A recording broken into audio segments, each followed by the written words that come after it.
De retour dans l'Africaine, nous sommes nos éditorialistes Gracien Rokinde-Kiza, Samuel Gembok et Jean-François Akanji-Kombe sont toujours avec nous. Et la 19e session ordinaire de la conférence des chefs d'État et de gouvernement de l'Union économique et monétaire ouest-africaine, l'UMOA, s'est tenue ce vendredi 8 janvier. C'était à Cotonou, la capitale économique du Bénin. L'occasion notamment de faire le point sur l'état des réalisations en faveur de l'intégration économique, un facteur indispensable pour le développement de l'espace régional. C'est un sujet de Liselcia Kizimana. Cotonou, la capitale économique du Bénin, accueille ce vendredi 8 janvier 2016 la 19e session ordinaire de la conférence des chefs d'État et de gouvernement de l'Union économique et monétaire ouest-africaine. L'objectif de cette rencontre, analyser ensemble le rapport sur les avancées de l'UMOA. Les performances économiques récentes réalisées par l'Union, avec des taux de croissance qui se situent au-dessus de la moyenne du monde et même de l'Afrique et plus proche de nous, de l'Afrique subsaharienne, mes chers collègues, sont fort encourageantes et nous invitent à persévérer dans nos efforts. Le processus d'intégration de l'Union se consolide et se renforce progressivement. Le Bénin assure la présidence de cet espace communautaire de l'Afrique de l'Ouest depuis janvier 2013. Dans son discours d'ouverture, le président béninois Thomas Boniaï a tenu à encourager tous les acteurs de l'Union à assurer une meilleure gestion macroéconomique de l'UMOA, en élargissement du marché commun, mais aussi à plus de renforcement des infrastructures dans tous les États membres. Nous devons continuer d'avancer avec pragmatisme, en soutenant les branches d'activité susceptibles d'approvisionner les marchés régionaux, mais aussi éviter les investissements qui ne seraient pas clairement justifiés par une analyse rigoureuse de perspective des marchés. Nous devons poursuivre les efforts de simplification de nos procédures qui entravent encore les échanges et les investissements régionaux. L'UMOA regroupe 8 pays, à savoir le Bénin, le Burkina Faso, la Côte d'Ivoire, la Guinée-Bissau, le Mali, le Niger, le Sénégal et le Togo. Cet espace communautaire s'est donné pour mission la réalisation de l'intégration économique des États membres, cela à travers le renforcement de la compétitivité des activités économiques dans le cadre d'un marché ouvert et concurrentiel. Jean-François, peut-être un bilan des actions menées par l'UMOA, plus de 20 ans que cet espace sous-régional a été créé, mais peut-être un premier mot sur le premier objectif, la dynamisation de l'intégration économique. La dynamisation de l'intégration économique et monétaire. Alors, sur le volet économique, personnellement, bien sûr, on peut avancer des chiffres. Le président Boniaï en a avancé. Mais personnellement, je ne sais pas quelle part il faut attribuer à l'UMOA et quelle part il faut attribuer, par exemple, à la CEDEAO. Vous avez, ou quelle part aussi à la Banque africaine de développement qui injecte également dans les grands projets dont il s'est agi ici. Bien sûr qu'il y a une initiative de l'Union économique et monétaire. Bon, ce que j'observe d'abord, c'est que l'union monétaire n'a pas vraiment de sens, que ça soit d'ailleurs en Afrique de l'Ouest ou en Afrique centrale, parce qu'une union monétaire repose sur la création d'une monnaie spécifique. La monnaie spécifique n'existe pas. Ensuite, l'union économique, on y discute notamment, bien sûr qu'il faut créer des infrastructures, mais c'est surtout un instrument de rapprochement, voire d'intégration fiscale, d'intégration des politiques économiques, d'intégration des politiques budgétaires et des règles de discipline budgétaire. Et ces éléments-là sont bien sûr à la base de l'action de l'UMOA, mais moi, personnellement, s'agissant de l'Afrique de l'Ouest et de l'Afrique centrale notamment, où on retrouve ces phénomènes-là, il serait peut-être bon qu'un jour nos chefs d'État se mettent autour d'une table et se disent comment rationaliser, avoir une seule organisation et une organisation avec des compétences bien articulées et qui permettent d'avancer beaucoup plus vite ensemble. Mais l'UMOA a fait ses preuves, il faut l'admettre. Donc je ne retire rien à ce qu'a dit le président Boniaï ici, mais je réponds à votre question puisqu'elle tombait sur la mauvaise pente, je suis obligé. répondre vous faire ainsi. cette réponse-là.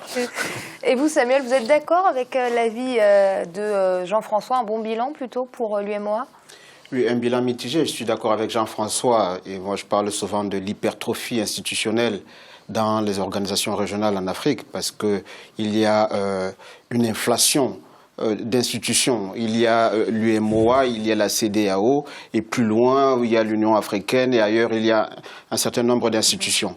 Or, s'il y a plusieurs institutions, la capacité des États à faire fonctionner ces institutions limite les performances de l'institution régionale, notamment la CEDEAO. Or, si on regroupe l'ensemble des institutions au sein d'une même organisation régionale, cela donne plus de visibilité et plus d'efficacité dans le processus d'intégration.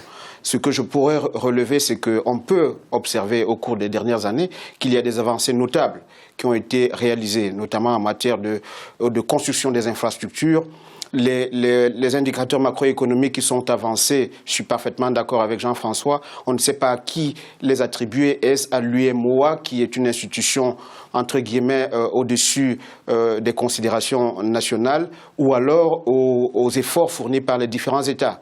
En tout état de cause, ce qu'on observe, c'est que dans cet espace-là, les États sont beaucoup plus conscients du fait qu'il faut développer leur pays. Il y a des efforts qui sont réalisés dans l'amélioration de l'environnement des affaires. Il y a des efforts qui sont améliorés dans le cadre des coopérations, qu'elles soient institutionnelles ou opérationnelles avec les bailleurs de fonds. On voit des avancées notables au niveau du resserrement du rapprochement des tissus économiques au niveau national, ce qui fait que c'est un espace qui devient de plus en plus intégré par rapport aux autres États, aux autres espaces comme celui de l'Afrique centrale. Donc s'il y a une crise dans un pays, celle-ci peut avoir un impact sur les autres pays, et c'est une très bonne chose, parce qu'elle permet d'équilibrer les choses et de donner la possibilité aux États les mieux avancés de tirer vers le haut la croissance des pays les plus en retard. Et Rassi, on n'a plus beaucoup de temps, parce qu'on va parler d'ailleurs CEMAC dans quelques secondes. Un mot très rapide sur l'UEMOA.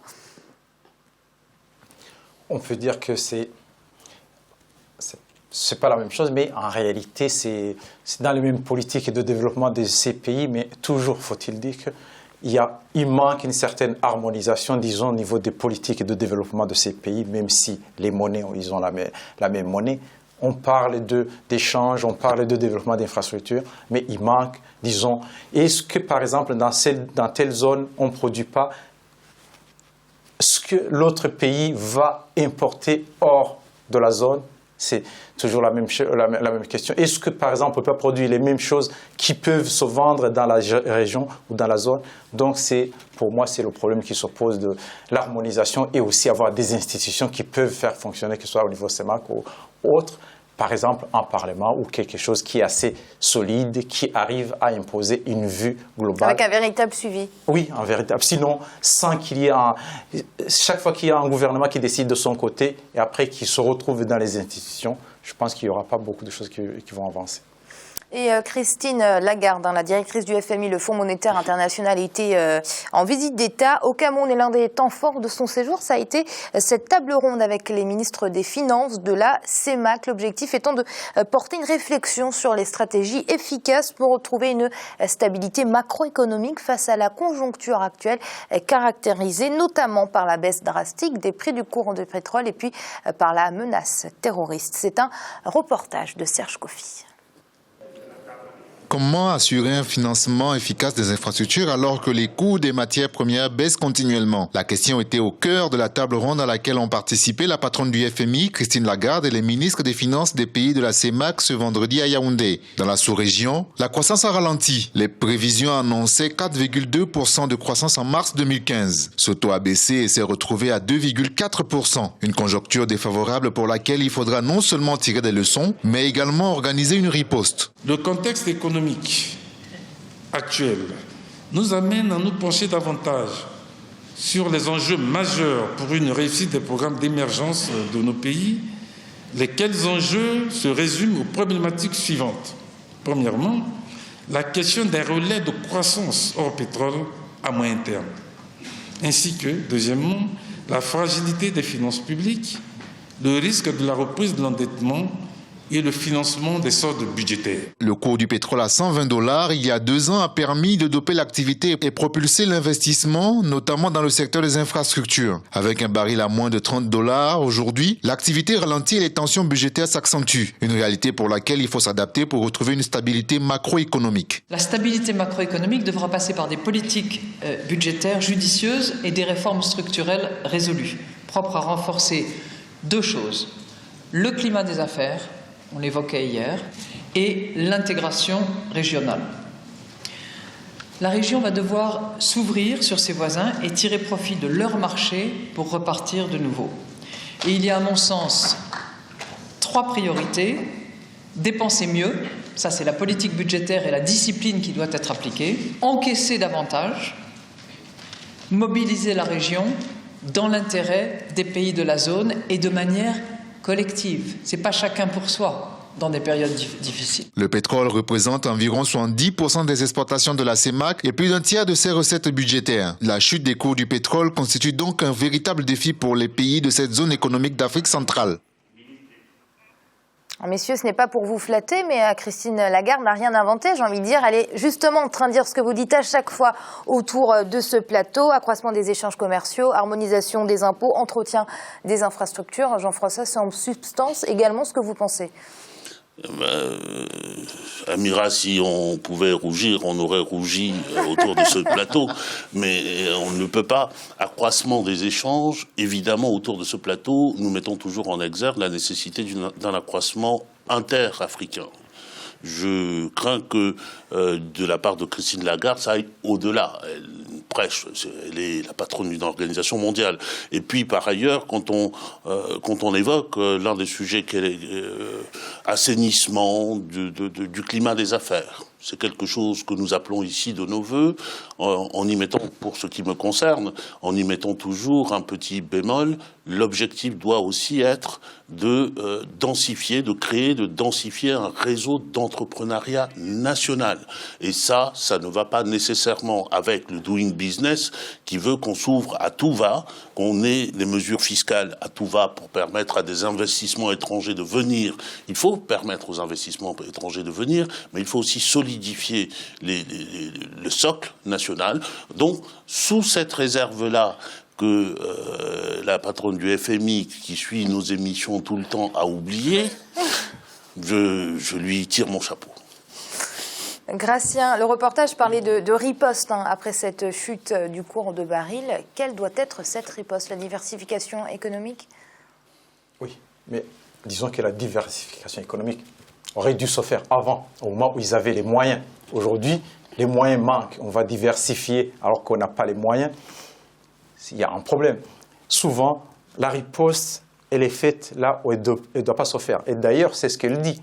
Disons, la rigueur budgétaire, on sait bien, c'est un discours qu'on a entendu depuis les années 70. La rigueur budgétaire passe par la coupe des budgets pour la santé, l'éducation, le logement, c'est-à-dire justement les domaines réservés pour le peuple, les domaines où chaque pouvoir doit mettre les moyens. Autant même dire les ministres que les ministres partent en mission seuls au lieu d'être accompagnés par 20 personnes, mais au moins qu'on garde la santé.